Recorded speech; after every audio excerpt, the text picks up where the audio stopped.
এখন এটার ভিতরে কচু দিয়ে দেওয়া হবে,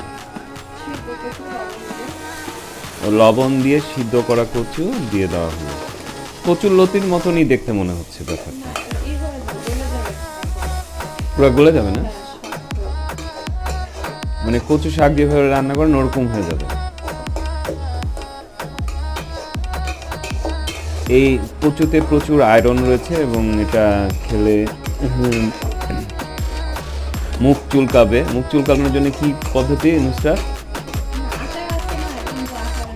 ও আচার সাথে একটু খেয়ে নিলে মুখ আর গলা চুলকাবে না। তবে আমি যতদূর জানি যাদের কথাবার্তা ভালো না তাদের গলা বেশি ধরে, যাদের কথায় মিষ্টি আছে তাদের গলাতে কচু দিয়ে ধরবে না। তো আপনি যদি কারো টেস্ট করতে চান যে এই লোকের কথাবার্তা ভালো কিনা,